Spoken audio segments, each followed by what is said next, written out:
3월이 되니까 확실히 분위기가 달라집니다.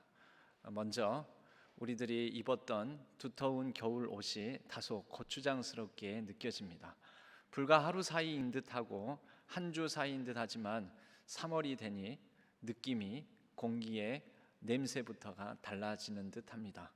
식물도 빛깔을 달리하고 또 산천초목도 뭔가 하늘빛까지도 달라지는 듯한 느낌입니다.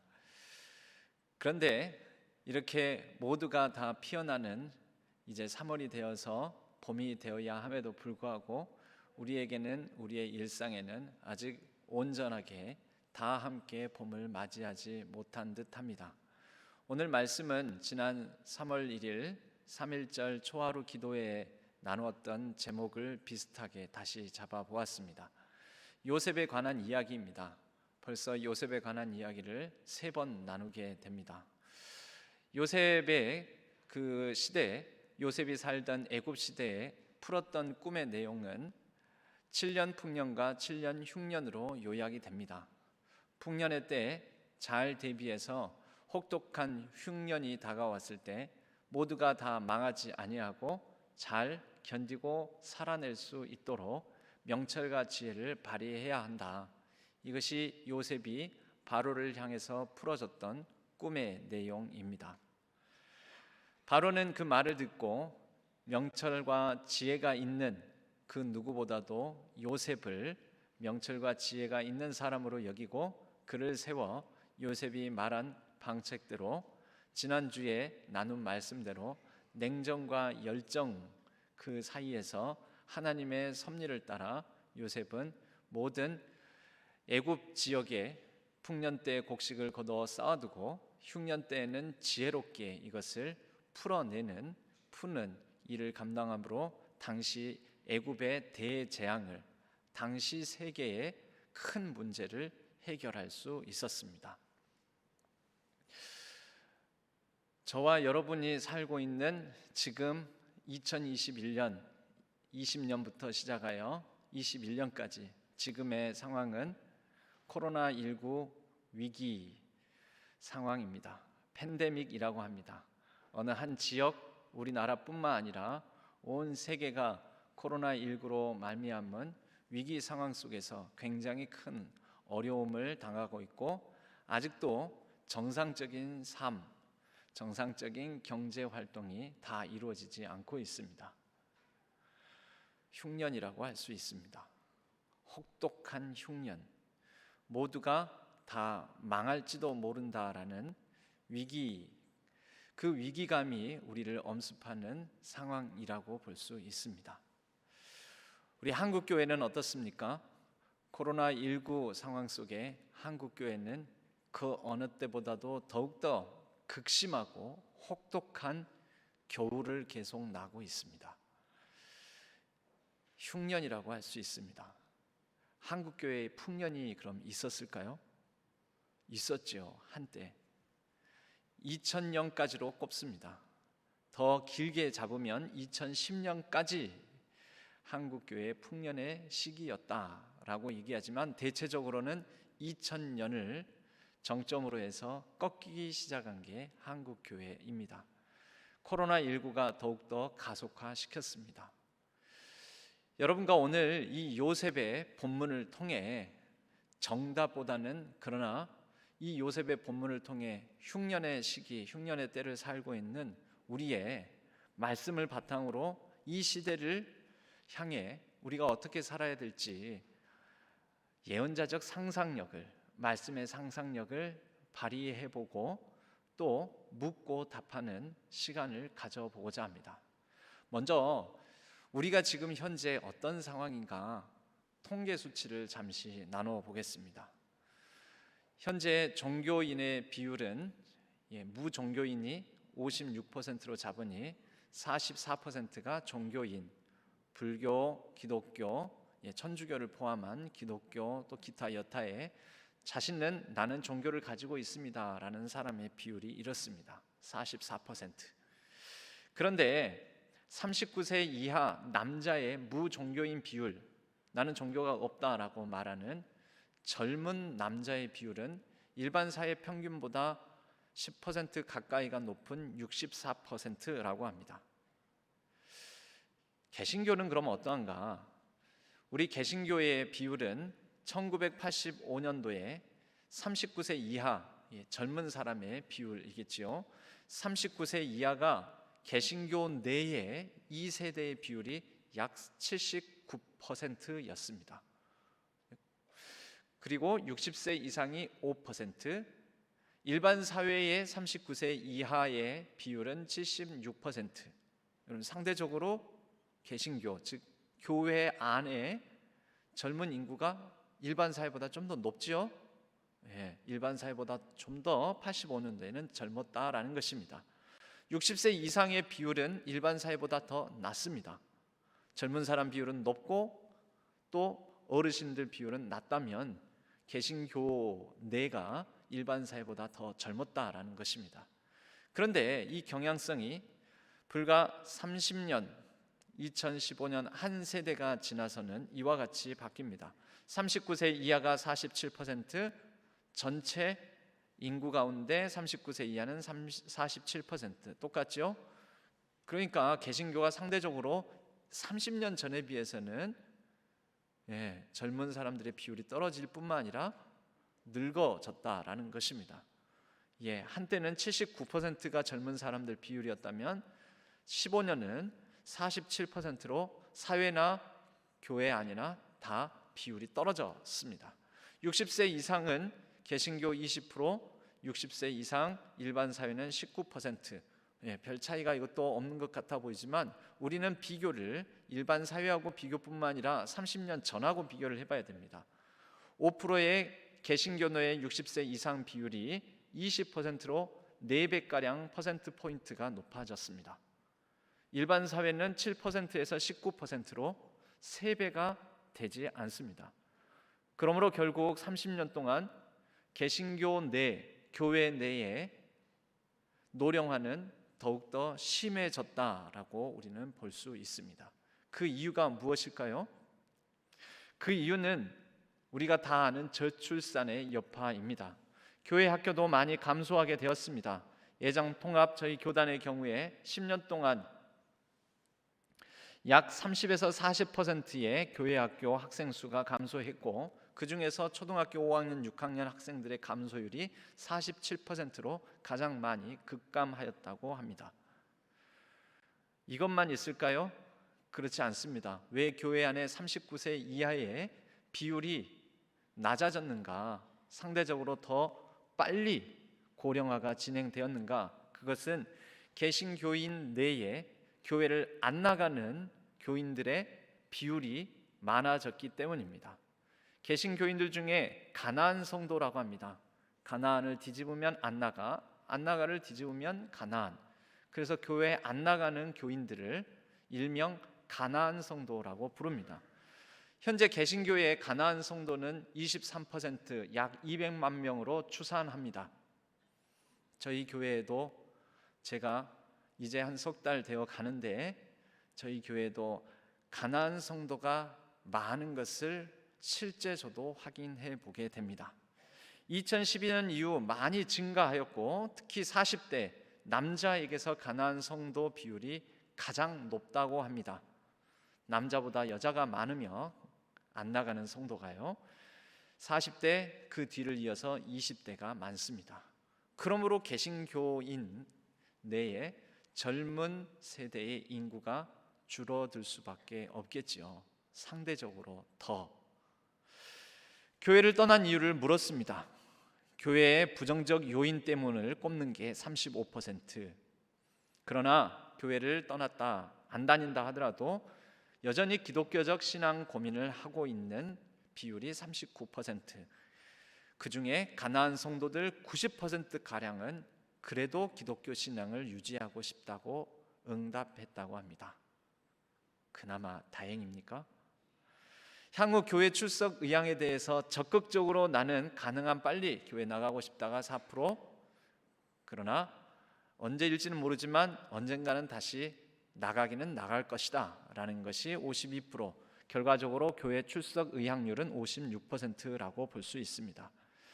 중요한 대학생의 종교 현황과 분포를 보면 대학생 종교인 비율은 32%로 3명 중 1명이 종교를 가지고 있다라고 했는데 그 중에 개신교 비율은 15%, 결과적으로 개신교 전체 종교인 중에서는 10.4%가 바로 개신교인이라고, 대학생들 중에서는 10.4%가 개신교인이라고 응답했다고 합니다. 응답입니다. 실제 여부는 안 나가는 사람들도 있으니까 좀 더 낮을 수 있습니다. 개신교 출석률은 전체 대학생 중에서는 4.8%, 그런데 이들이 과거에 교회를 다닌 적이 있는 학생은 10명 중에 3명, 지금은 안 다니고 있는 사람이 10명 중에 7명. 또 물었습니다. 그러면 왜 교회를 떠났느냐고.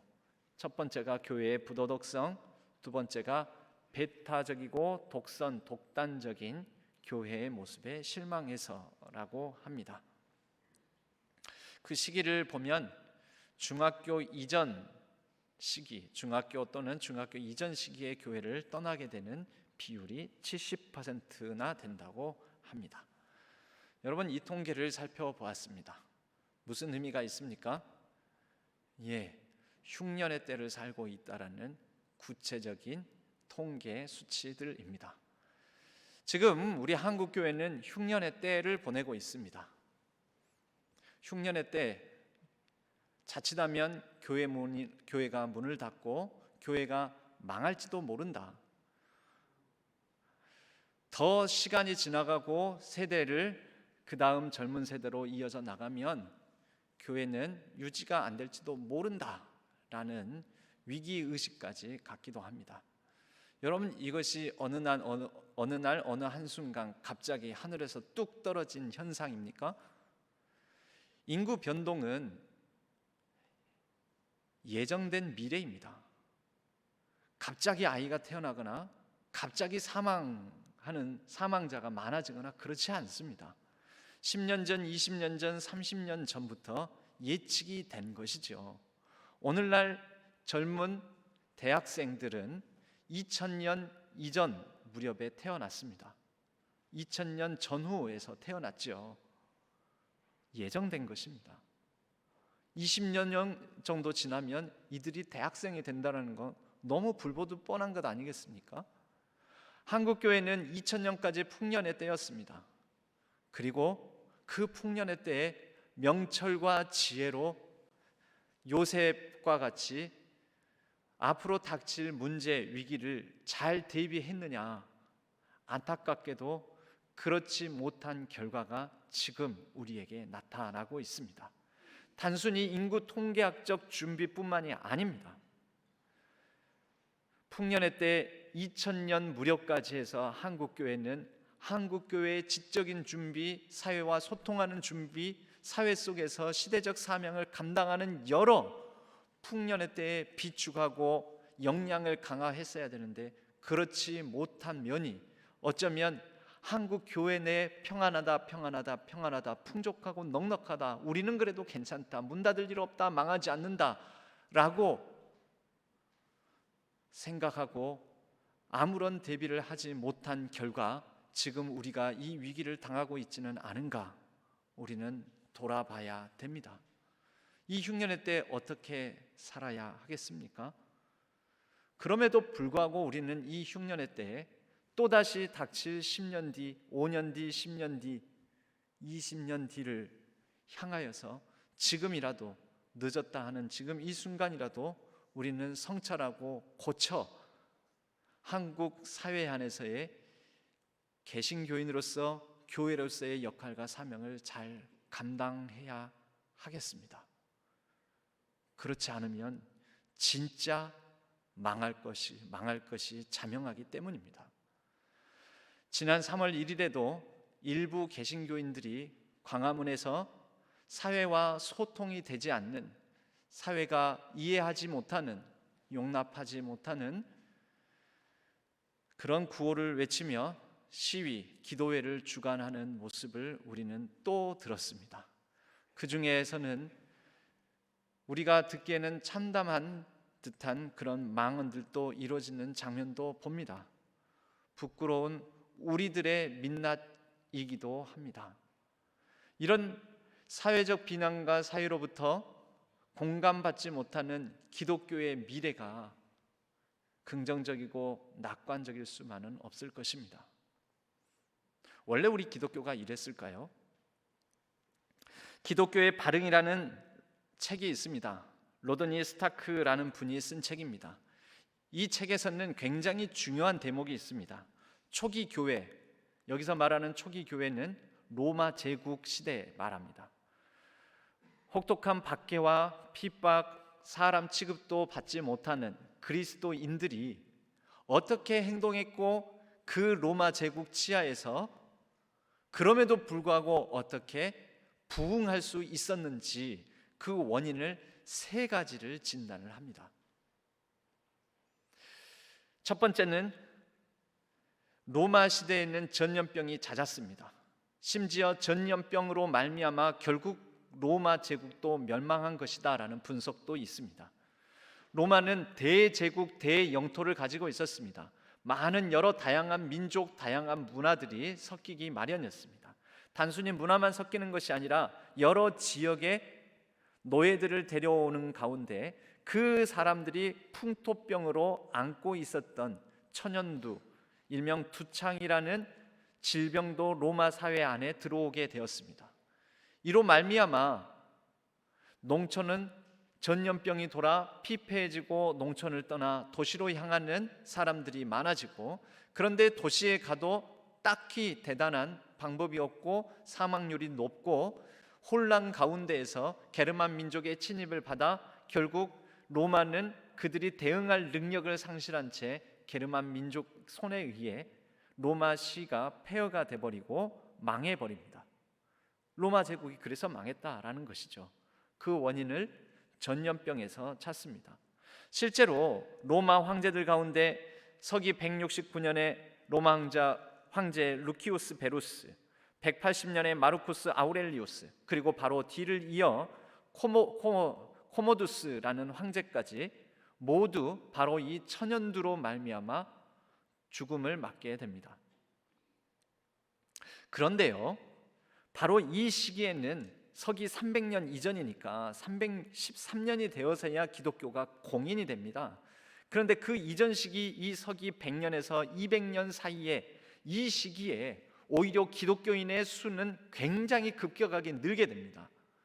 그 첫 번째 이유가 이런 전염병이 도는 재난의 시기에 기독교인들이 이 재난을 해석하는, 재난을 바라보는 탁월한 시선과 관점을 제공했다라는 것입니다.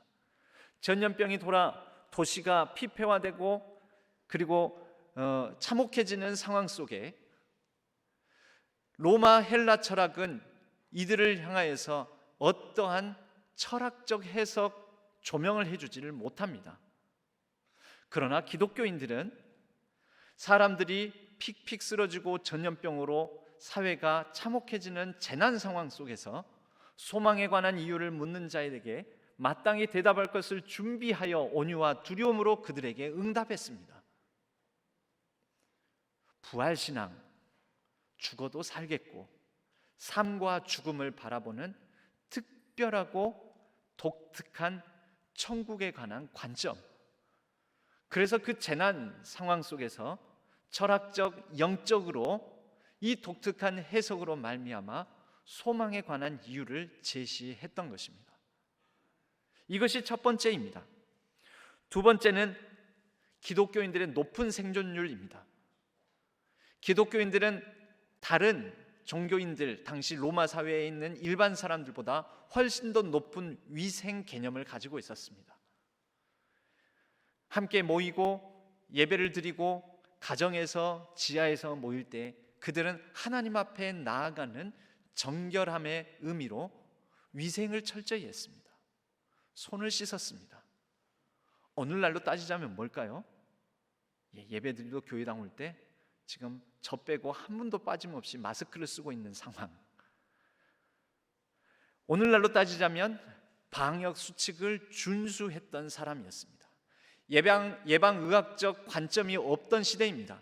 그런데 그들이 알았든 몰랐든 종교적 습관 관례상으로도 그들은 굉장히 위생을 중요시 여겼고, 그것이 전염병에 감염되지 않게 만들기도 했을 뿐더러 전염병 가운데서도 빨리 치료함을 받는, 그래서 높은 생존율을 기록하게 되었던 것입니다.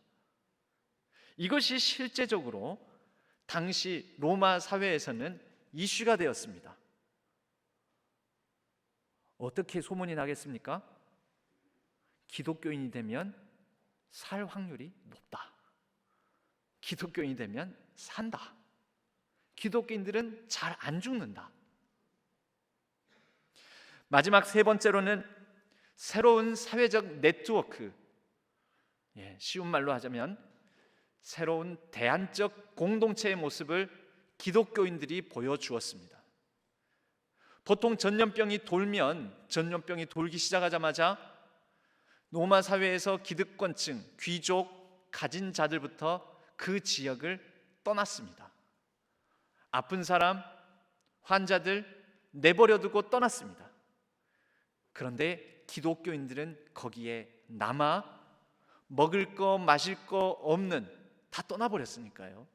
그 환자들, 아픈 병자들에게 먹을 것과 마실 것을 나눠주며 서로 사랑으로 구제하고 서로 돕는 공동체의 모습을 보여줍니다.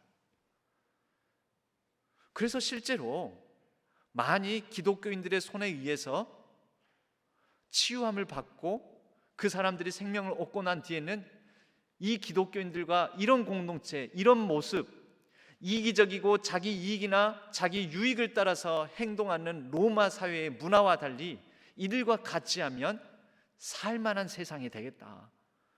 이들과 함께하면 실제로도 생존율도 높고 잘 살 수 있겠다라는 소망을 주었습니다. 공동체적 차원에서 대안 공동체였고, 공공성의 차원에서 보더라도 교회 공동체는 매우 유익했으며 타자를 위한 교회로서 기능할 수 있었습니다. 이들이 가진 신앙은 무엇에 뿌리를 두고 있냐면 부활신앙에 뿌리를 두고 있었습니다. 죽어도 산다. 많은 죽음이 유행처럼 전염병으로 돌아 횡행하는 이 가운데 우리는 이 땅에서 설령 죽더라도 영원히 죽지 않으니 죽음을 두려워하지 아니하고 그들이 가진 사랑의, 구제의, 서로 돕는, 서로 평화를 이루는 정의로운 공동체의 모습을 통해 그 사회를 선도하는 역할을 감당했다라는 것입니다.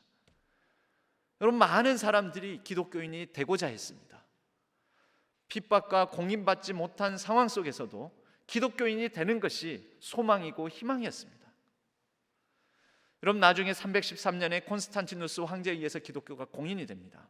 여러분, 그게 그냥 된 것인지 아십니까? 그냥 된 게 아닙니다. 거저된 게 아닙니다. 많은 풀뿌리까지 보이지 않는 가운데 엄청나게 로마 사회 저변에 기독교인들이 많았기 때문에 내전에서 승리해서 이제 황제의 자리에 오르게 된 콘스탄티누스는 자신의 통치 기반을 든든히 하기 위해서라도 로마 사회 저변에 다수를 확보하고 있는 기독교인들의 지지가 필요했고, 그래서 그 기독교인들을 공인을 했다라는 역사적 정치적 해석도 있습니다. 여러분, 그냥 된 게 아니라는 것이죠. 그런데 이렇게 많은 기독교인들이 어떻게 이루어졌다고요? 대안적이고 소망에 관한 이유를 답하고, 그리고 실제적으로도 생존율이 높고 서로 병자가 있으면 돌보고 사랑으로 그 시대에 소망과 희망을 주는 대안 공동체, 대조 공동체의 모습을 보여주었기 때문입니다. 당시에 이러한 기독교인들의 모습을 보고 기독교인들을 별칭하는 말이 있었습니다. 파라볼라노이. 그 이름의 뜻은 위험을 무릅쓴 사람들이라는 뜻입니다. 위험을 무릅쓴 사람들. 로마서, 고린도전서 15장은 부활에 관한 말씀으로 가득 차 있습니다. 별명이 부활장입니다. 그래서 고린도전서 15장 30절은 이와 같은 말씀이 나옵니다. 또 어찌하여 우리가 언제나 위험을 무릅쓰리요. 수사적 표현입니다. 언제든지 위험을 기꺼이 감수하고 무릅쓰는 그런 신앙을 이 부활장에서 부활신앙으로 언급을 합니다. 위험을 무릅쓴 신앙. 여러분, 예수 믿는 사람들도 병에 걸립니까? 안 걸립니까? 전염병이 돌면 걸릴 수 있지요. 그러나 그럼에도 불구하고 그 병자들을 치유하고 먹을 것과 마실 것을 나눠주고 사랑으로 보살피고. 왜요? 죽어도 살겠고. 부활신앙 때문입니다. 눈에 보이는 죽음을 두려워하지 아니하고 그들은 그들이 그 상황에서 해야 될 일들을 선도적으로 감당했습니다. 위험을 무릅쓴다라는 이 30절 말씀 다음에 바울은 자신에 대한 신앙 고백적인 표현으로 이와 같이 말씀합니다. 31절에 나는 날마다 죽노라. 여러분, 우리가 보통 죽겠다 할 때 이 성경을 인용해서 나는 날마다 죽노라, 나는 날마다 죽는다, 아이고 내가 또 참아야지, 힘들고 어려운 세상 참아내야 되지 하면서 쓰는 말이 이 말이 아닙니다. 이 말의 올바른 사용법은 상황 가운데, 위기 가운데, 어떠한 모든 아픔과 고통 가운데에서 기꺼이 더욱더 모험적으로 위험을 감수하면 진취적으로 나아가는 부활신앙적 표현이 나는 날마다 죽노라입니다. 나는 날마다 죽노라. 죽음 위기 앞에서도 죽음을 두려워하지 않노라. 그 죽음의 상황 속에 나는 내 자신을 던져 그 가운데 하나님의 능력, 하나님의 사랑, 하나님의 뜻, 하나님의 나라를 보여주겠노라. 여러분, 그것이 나는 날마다 죽노라라는 말의 뜻입니다. 오늘날 한국 교회가 날마다 죽고 있습니까? 고린도전서 15장 58절은 이와 같이 성도들에 대한 권면으로 부활장의 절을 이어갑니다. 견실하며 흔들리지 말고 주의 일에 힘쓰는 자가 되라. 너희 수고가 주 안에서 헛되지 않음이라. 여러분, 초기 교회 로마 제국 치하에서 핍박과 압제 가운데서도 주 안에서 헛되지 않은 일에 자신의 목숨을 신앙으로 부활 신앙에 의탁하여 파라볼라노이, 위험을 무릅쓴 사람들이 바로 우리 교회입니다.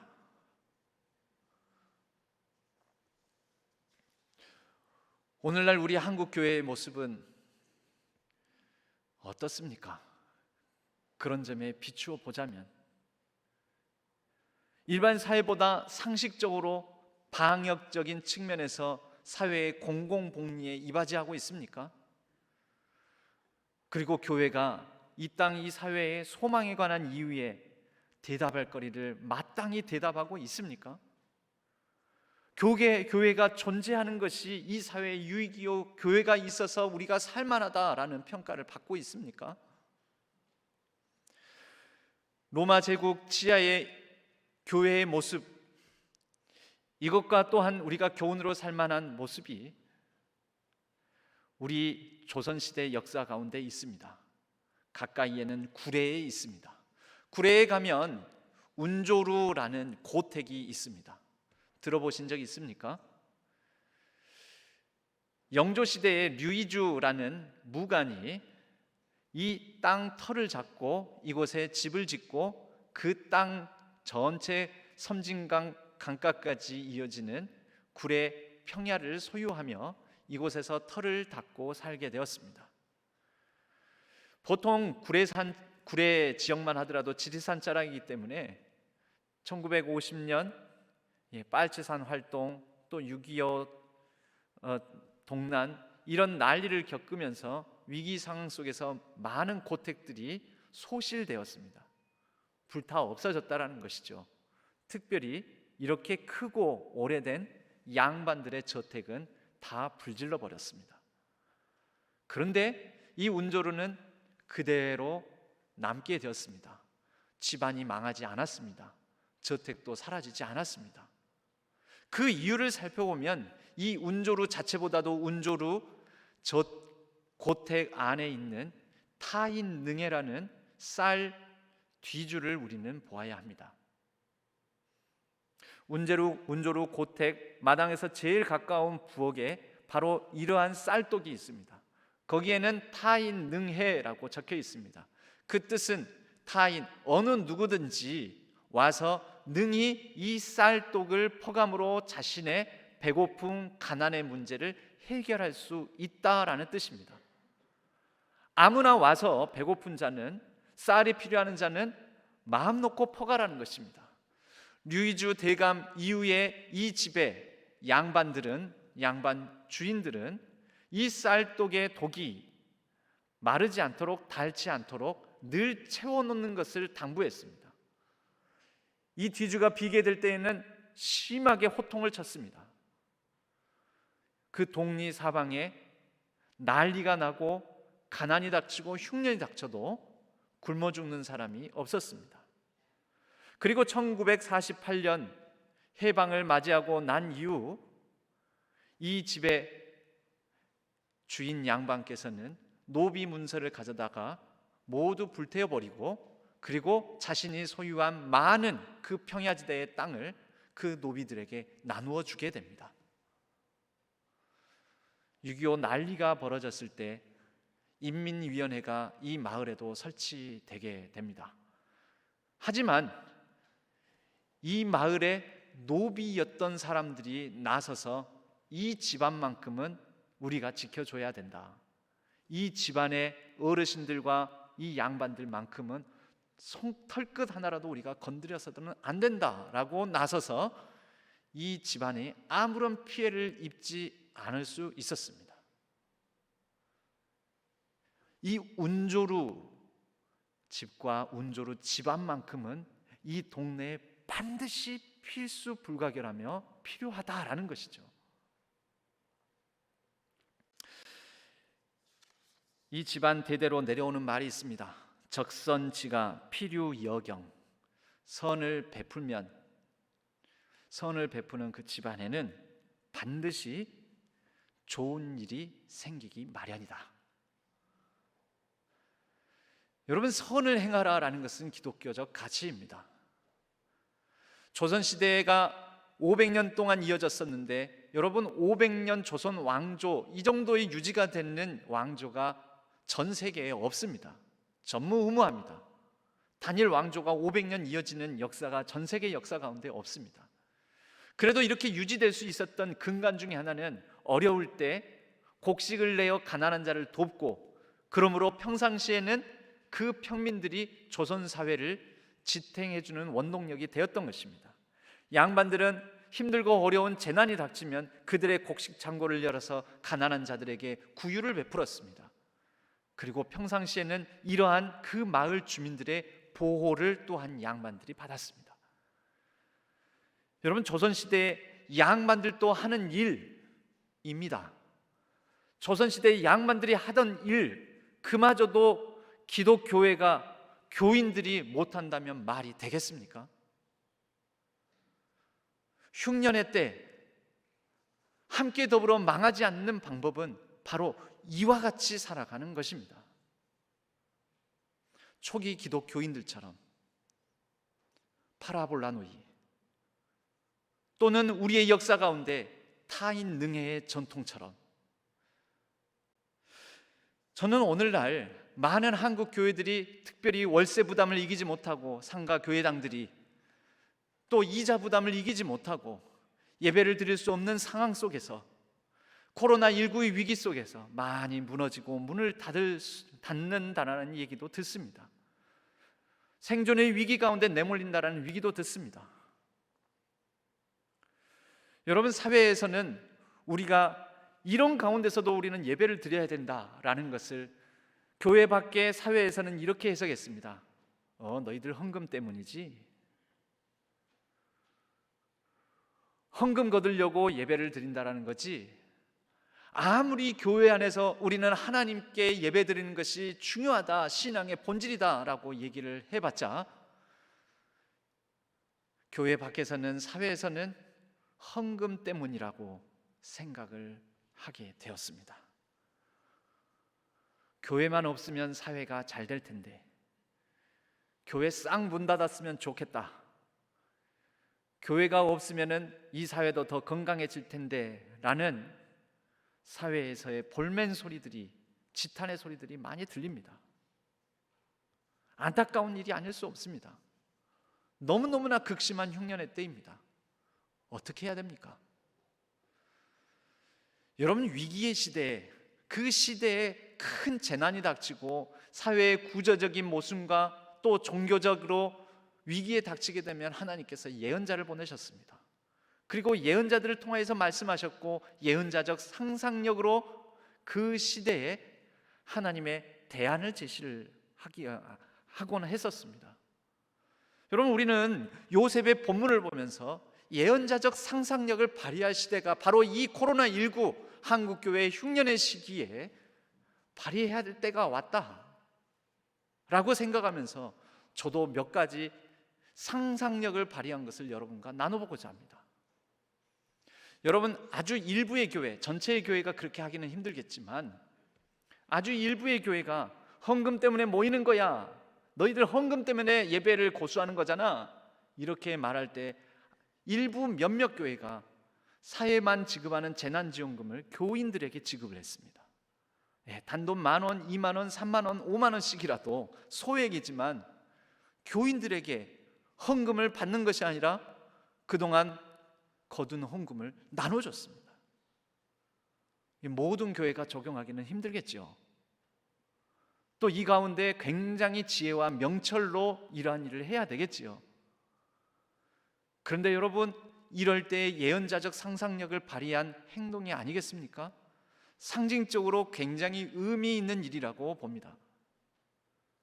어떤 교회에서는 지역 상권을 살리자라는 취지로 그 교회가 특정 그 교회와 계약을 맺은 그 지역 상권, 교회가 자리 잡은 지역사회의 상가들과 약정을 맺어가지고 교회가 발행한 상품권을 쓸 수 있도록 했습니다.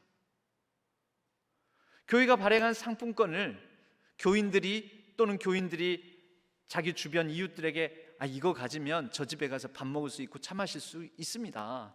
그래서 그 상품권을 쓰면 그 상점은 그것을 상품권을 현금처럼 쓸 수 있도록 해주고 받아두었다가 모아서 교회에 가지고 옵니다. 그럼 교회가 그 상품권에 있는 액수만큼을 그 상가에 지급을 하는 거죠. 이런 일들, 함께 더불어 살자라는 의미입니다. 또 저는 이런 상상도 해봅니다. 여러분, 오늘날 저희 신앙교회도 최근에는 90주년 기념 예배당 개척을 하지 않았습니까? 그런데 많은 월세 부담, 교회에 여러 가지 비용적 부담을 지고서 예배당은 제대로 열지 못하는 가운데 신음하는 교회들이 있음을 우리가 목도할 때, 여러분, 앞으로의 개척은 한 교회를 완전히 전적으로 해서 어떤 목사님을 개척 지원 내보내는 거, 그것뿐만 아니라 우리가 하나의 예배당을 많은 사람들이 오고 가고 모이기 쉬운 장소, 주차도 편리한 위치에 예배당을 세워놓는 것입니다. 일명 공유 예배당입니다. 예배당을 우리가 갖춰놓고 그게 상가라면 월세 부담을 우리 교회가 매달 감당을 하고 관리비까지 감당을 하고, 어느 교회 공동체든지 5명, 10명 소규모 교회 공동체가 와서 시간을 달리해서 예배를 드리는 것이죠. 세 부담 없이, 이용 부담 없이. 여러분, 아무리 코로나19로 말미암아 위기의 상황이라 할지라도 실험적인 목회 개척 실험들은 계속 이어져야 한다고 저는 믿습니다. 계속해서 새로운 대한 교회 공동체는 출현해야 된다고 믿습니다. 그러려면 경제적 부담 없이 소수의 교회 공동체들이 다양한 실험을 할 수 있는 장이 필요하다고 생각합니다. 개척의 활동력, 활력은 사라져서는 안 된다고 저는 믿습니다. 저희 교회가 예배당 하나를 세팅을 해놓고, 여러분, 저희는 그런 예배당 쓸 필요 없죠. 우리 예배당 가지고 있으니까요. 우리는 부담 없이 쓸 수 있는 예배당이 있으니까 1부, 2부, 3부 청년부 예배까지, 사부 예배까지 시간을 달리해서 사실은 4번이나 주일 예배를 드리지 않습니까? 더 양보해서 그 사이에 있는 시간도 활용하면 5번, 저녁 예배 시간까지 하면 6번, 7번까지도 가능합니다. 한 예배당 안에서 6개의 교회 공동체가, 7개의 교회 공동체가 시간을 달리하며 예배를 드릴 수 있다라는 말입니다. 부담 없이 이용하면서 그 가운데에서 5명, 10명일지라도 소수의 교회 공동체를 이룰 수 있는 다양한 실험이 이뤄질 수 있는 장을 우리 신앙교회가 열어줄 수 있다라는 것입니다. 저는 그런 상상을 한번 해봅니다. 또 생각처럼 다 되지는 않겠지요. 이를 놓고 저는 우리 당회에서 한번 연구도 해보고 논의도 해보고 토론도 해보고, 그래서 만약에 여러분 앞에 어느 하나를 내어놓는다 할 때는 여러분들도 적극적으로 협력하시고 동참해 주셨으면 합니다.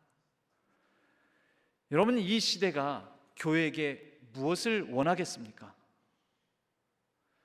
흉년의 때에 교회가 다 같이 공멸 망할지도 모르는 위기의 상황 속에 어떻게 우리가 살아남아야 하겠습니까? 우리는 타인을 위한 교회가 되어야 합니다. 그것이 부활신앙으로 위험을 무릅쓴 사람들이라는 오히려 영광스러운 칭호를 얻었던 그 초기 교인들과 같은 모습일 것입니다. 이 사회의 대조적이고 대안적인 공동체의 모습을 보여줘야 합니다. 시대의 새로운 꿈과 비전을 품을 수 있도록 장을 열어줘야 됩니다. 이 지역사회에 신앙교회가 있으므로 이 지역사회가 그래도 살 수 있게 되었다고, 신앙교회 때문에 복을 받았다고, 신앙교회 때문에 우리가 어려움을 극복할 수 있었다고, 신앙교회가 있어서 우리 모든 한국교회가 살 수 있었다고, 우리는 그 시대의 이정표를 제시하는 교회가 되었으면 합니다. 여러분, 이것이 이 시대를 향한, 이 때를 위한 신앙교회에게 과거에 주셨던 풍년의 시기를 주신 하나님의 뜻이라고 믿습니다. 여러분, 신앙교회는 스스로 전도해서 불신자들을 기독교인 만든 교회 100% 다 그렇게 전도해서 이렇게 많은 교인들을 가진 교회가 된 게 아닙니다. 제가 여러 교인들에 관한 사안들을 살펴보아도 이전에 순천에서, 목포에서, 강진에서, 해남에서, 담양에서, 화순에서 다양한 지역 교회에서 출신자들이 광주로 와서 광주에 실제적으로는 수평 이동이라고 합니다. 또 광주 지역 교회에서 이쪽으로 수평 이동한 교인들도 많습니다. 여러분, 신앙교회의 지난 풍년의 시기가 신앙교회 자체만의 역량 때문입니까? 많은 교회들에 빚지고 있는 것 아닙니까? 수평 이동으로 성장했다는 거 부정할 수 있습니까? 혹시 지금 현재도 우리는 수평 이동을 꿈꾸고 있지는 않습니까?